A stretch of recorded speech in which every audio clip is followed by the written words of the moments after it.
tal? ¿Cómo están? Bienvenidos a una nueva edición de Mesope, este programa de la Universidad del Pacífico, donde comentamos temas de coyuntura con expertos de la universidad. Hoy, 16 de marzo, a un año que se decretara el aislamiento social obligatorio en todo el país para evitar la propagación del virus COVID-19, hemos visto que se ha afectado muchos sectores, salud, economía, entre otros. Hoy queremos conversar con don Jorge González Izquierdo, profesor emérito de la Facultad de Economía y Finanzas de la Universidad del Pacífico, sobre el impacto económico, precisamente, de este aislamiento social o del estado de emergencia. ¿Qué tal, don Jorge? Muchas gracias por esa entrevista. No, muchas gracias a ustedes. Un placer conversar con todos ustedes. Mira, ya han salido las cifras oficiales del INEI para todo el año 2020 en materia de producción, de empleo y de ingresos. Entonces ya podemos recién hacer un análisis integral. A la pregunta, ¿qué efectos produjo en la economía nacional y en el bienestar de las familias peruanas la pandemia? La respuesta es esta. Lo que la pandemia produce realmente no es un efecto directo sobre la economía, no. Lo que la pandemia produce es un efecto indirecto sobre la economía. ¿Por qué? Porque cuando la pandemia se acerca, las sociedades hacen esto, ponen las manos así, para impedir que la pandemia entre al país y haga daño a través de contagios y provocando muertes. ¿Y qué significa hacer esto? Básicamente significa tomar medidas de carácter restrictivo, cuarentenas totales o focalizadas, cierre de fronteras internas y externas, parciales o totales, distanciamiento social y otras medidas menores. Y las sociedades toman estas medidas para impedir o por lo menos disminuir los efectos sobre la salud pública de la pandemia.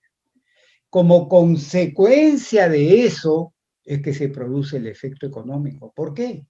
Porque a la hora que yo hago cuarentena, yo, gobierno, obligo a cerrar las puertas de las fábricas y obligo a cerrar las puertas de las casas de los trabajadores. Entonces, si nadie trabaja y nadie produce, la producción de la economía se viene en picada, pues. Pero es como consecuencia de las medidas que la sociedad toma para parar a la pandemia desde el punto de vista de salubridad pública. Bien clarito eso. Muy bien. Aclarado eso, ¿cuáles han sido los efectos sobre la economía nacional? En primer lugar, un desplome de la producción. La producción cayó, según el INEI, en menos 11.1% en todo el 2020. Ha sido una de las caídas más importantes, no la peor, porque en años recientes, el año 1989, cuando empezó la hiperinflación y la hiperrecesión del gobierno del presidente Alan García, del primer gobierno, la economía cayó en menos 12.4 o menos 12.5. Menos 12. Ahora ha caído en menos 11. ¿No? Entonces, mucho cuidado. Hay gente que dice que esta es la peor caída de hace un siglo y lo quiere comparar con la guerra del Pacífico. No, no, no, no. No es correcto eso. Muy bien. Entonces provocó un desplome de la economía, de la producción, menos 11.1, o hablándolo en términos un poco más sofisticados, provocó una profunda recesión económica. Al costadito, provocó una caída brusca, también un desplome del empleo. Ya tenemos las cifras de empleo de todo el año 2020 a nivel nacional, a nivel Perú. Se tenía solo a nivel de Lima. Ayer sacó a nivel nacional. ¿Y qué dice el INEI? Dice lo siguiente, que en todo el año 2020 el empleo en el sector urbano nacional se perdieron casi 2,5 millones de puestos adecuadamente productivos, como lo define el INEGI. Adecuadamente productivos. ¿A qué se refiere con adecuadamente productivos, don Jorge? Es gente que trabaja un mínimo de 35 horas a la semana y que gana por encima, un ingreso por encima de un mínimo que estima el INEGI. En otras palabras, para que me entiendan, un puesto de trabajo adecuadamente productivo es un puesto de trabajo bien, digamos, en la que se gana bien, te tratan bien, en fin.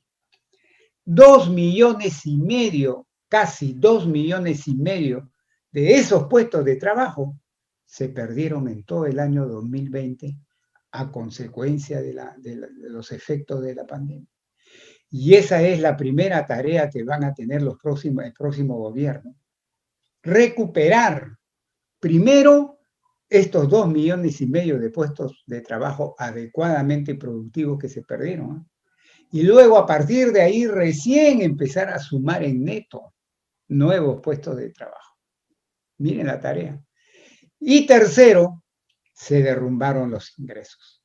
Según el INEGI, el ingreso promedio mensual proveniente del trabajo urbano se cayó en menos 11,3 y le sumamos la inflación, estamos hablando de menos 13% de caída del ingreso proveniente del trabajo. Entonces, resumiendo, desde el punto de vista económico, ¿cuáles fueron los efectos de la pandemia? Un desplome de la producción, menos 11,1, una profunda recesión. Una caída del empleo adecuadamente productivo, casi 2,5 millones de puestos de trabajo perdidos, y un desplome de los ingresos promedio, ¿no?, provenientes del trabajo. Ahora bien, esta realidad económica tuvo su correlato en la parte social, en la parte de bienestar de nosotros, los ciudadanos de a pie. ¿Y cuáles han sido esos? 4 efectos principales, no los únicos, pero principales. Primero, un aumento de la pobreza. La pobreza monetaria, no han salido cifras oficiales, pero mi estimado es que por lo menos la pobreza monetaria ha subido entre 7 puntos porcentuales a 10 puntos porcentuales. Según el INEGI, a diciembre del 2019, ¿cuántos éramos pobres en el Perú? ¿Cuántos? 20% de la población, o sea, más de 6 millones de peruanos éramos pobres. A fines del año pasado, pienso yo que ese 20% ha subido entre 27 y 30% de pobres. Es decir, alrededor de 3 millones de peruanos que no eran pobres en 2019, la pandemia los convirtió en pobres en 2020. ¿Y de dónde salieron esos 3 millones? De una clase media que se le llama vulnerable, porque cualquier shock importante de oferta o de demanda que golpee la economía, ¡pap!, lo pasas a ser rápidamente pobre. Por eso se le llama vulnerable. No, Jorge, entonces vemos que clase media vulnerable ha pasado a ser pobre. ¿Se sabe también que pobres han llegado a ser extremos pobres o no se tiene esa cifra? La extrema pobreza también debe haber subido, yo creo, 2 puntos porcentuales mínimo. ¿Qué pasa La con los extrema jóvenes, don pobreza Jorge? era 3% de la población, debemos estar mínimo en alrededor de 5% de la población, ¿no? Don Jorge, ¿qué pasa con los jóvenes que se han visto imposibilitados de trabajar, muchos de ellos emprendedores que tenían negocios? Ahorita voy a tocar ese tema. Entonces, el primer efecto negativo en el bienestar social, aumento de la pobreza monetaria. Muy bien.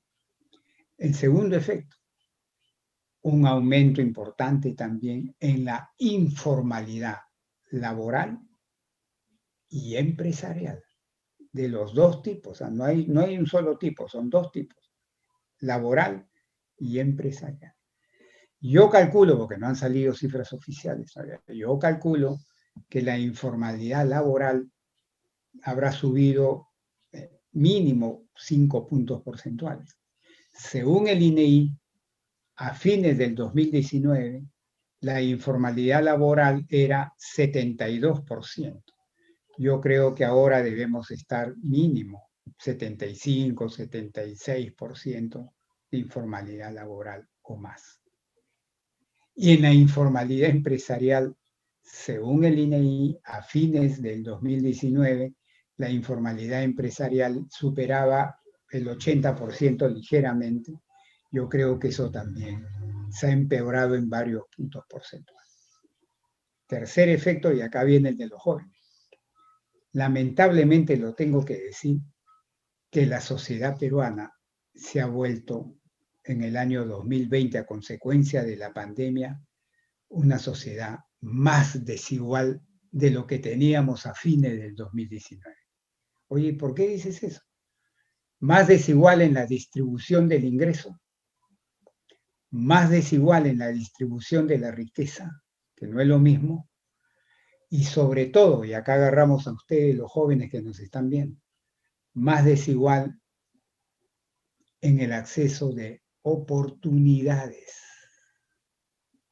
Y ahí agarramos a los jóvenes que acaban su secundaria o acaban un oficio técnico, acaban una universidad y salen entusiasmados a querer construir su futuro y se van a encontrar con una situación muy dura, en el sentido de que el acceso a oportunidades se ha estrechado a consecuencia de la crisis económica creada indirectamente por la pandemia. Y finalmente el cuarto efecto es, lamentablemente también, aumentó la violencia y la delincuencia en la sociedad peruana. Entonces, ahora sí ya tenemos una visión un poco más integral de los efectos de la pandemia en la economía y su impacto en el bienestar social de muchísimas familias, ¿no?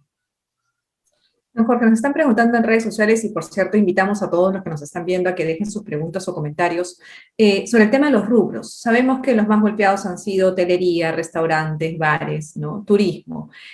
¿Cuáles han sido los más y menos golpeados? Y según tu opinión, ¿cuándo podríamos ver que se revierta esta caída o ese descenso en su economía? Mira, la gran mayoría de actividades y sectores productivos se han visto afectados. Pero, en promedio, hay sectores que se han visto mucho más golpeados y hay sectores que se han visto menos golpeados.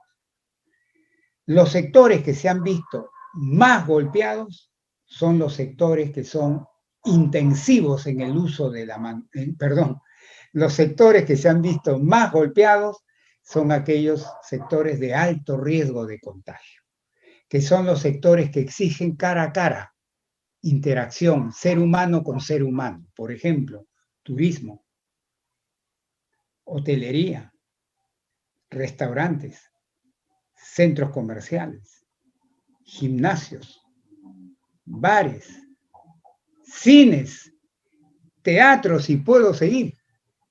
Esas son las actividades que se han visto más fuertemente golpeadas por esta pandemia. ¿Por qué? Por dos razones. Porque son las actividades a las que el gobierno les ha dado el permiso de reapertura más tarde, y son las actividades en que la gente, un sector por lo menos de la población, evita ir por el riesgo de contagiarse, de infectarse.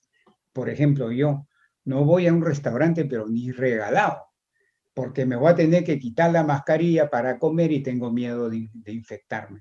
Entonces, por esas dos razones, estos sectores que se les llama de alto riesgo de contagio han sido los más golpeados, ¿no? Y son sectores que les va a tomar más tiempo recuperar su nivel prepandemia. Por ejemplo, el sector turismo, desde mi punto de vista, todo este año y todo el año que viene van a tener que trabajar duro para recuperar su nivel prepandemia. Igualmente con los centros comerciales, restaurantes, gimnasios y todos esos sectores, esas actividades. Don Jorge, Hugo Ñopo explicaba que tenemos que cambiar nuestra matriz productiva, decía él, dejar de tener sectores económicos poco automatizados, con poca capacidad, por ejemplo, de moverse al teletrabajo. Según tu criterio, ¿qué se necesita para reactivar prontamente la economía? Hoy día no es momento de pensar en reformas estructurales. Hoy día, este gobierno del señor Sagasti y el que viene, por lo menos el 2021 y 2022, su preocupación tiene que ser gerenciar, primero, lo mejor posible el virus, la pandemia, la peste del coronavirus.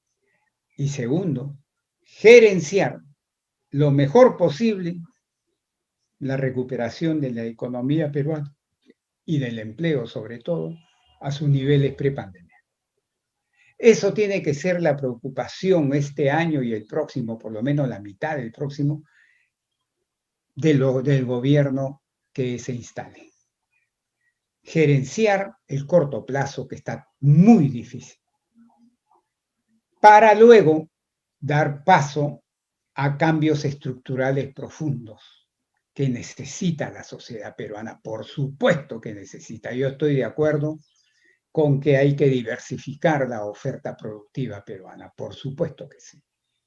Pero eso viene un poco después, porque cada reforma estructural normalmente en el corto plazo produce costos y en plazos mayores beneficios. Si el costo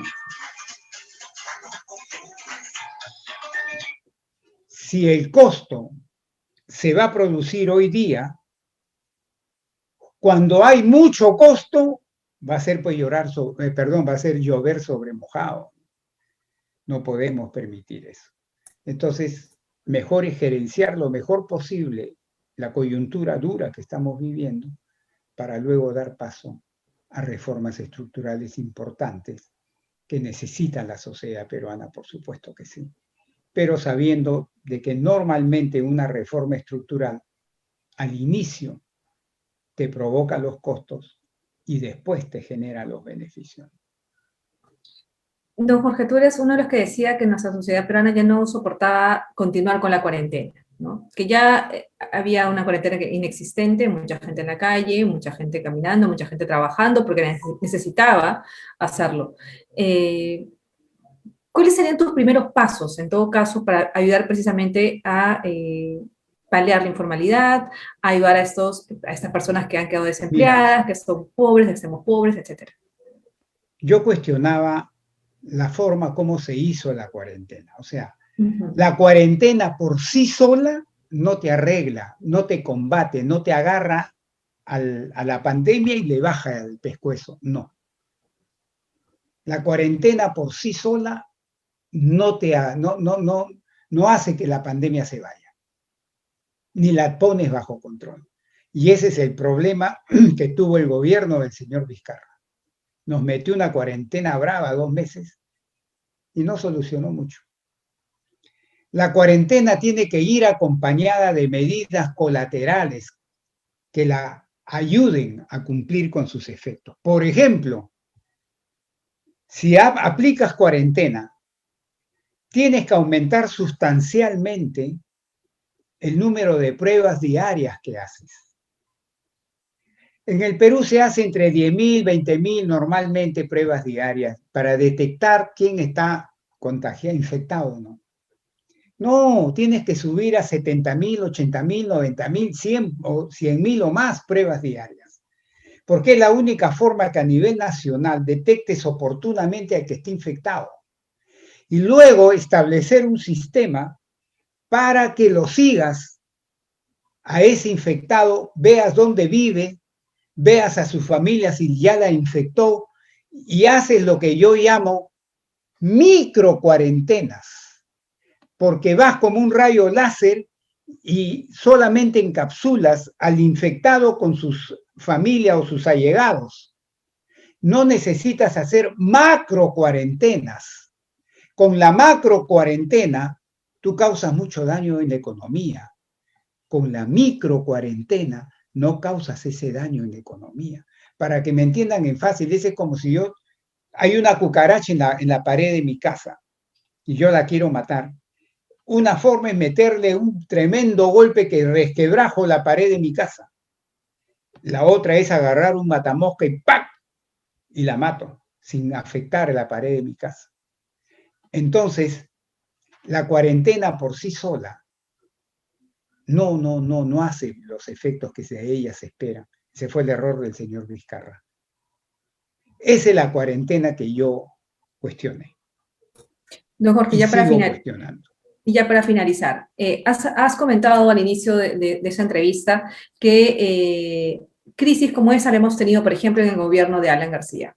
¿Cuánto nos demoramos en recuperarnos del gobierno de Alan? ¿Cuánto crees tú que nos vamos a recuperar de esta crisis sanitaria? No, mira, la hiperinflación la liquidamos en días. ¿Cómo dirá la gente? Oye, ¿te has vuelto González Izquierdo loco? ¿Cómo que una inflación de 2.000, 3.000, 4.000, 5.000 la liquidaste en días? Sí, en días.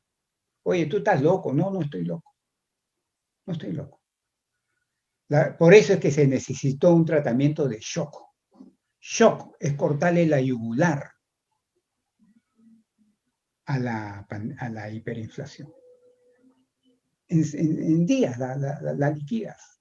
En días. Bien hecho el programa, por supuesto, de estabilización. No, esto no lo vamos a liquidar en días, pero ni de juego, pues, porque no es el equivalente a una hiperinflación. Ya les dije, para mí, en producción, regresar a los niveles prepandemia va a depender de cuándo llegue la vacuna. Pero cuando llegue la vacuna, va a depender de lo siguiente. Desde el punto de vista, voy a hablar desde el punto de vista de economía nomás, no desde el punto de vista de salud pública, desde el punto de vista de economía. Tenemos que vacunar por lo menos a 25 millones de peruanos. ¿Por qué? Para alcanzar la inmunidad de rebaño. ¿Por qué?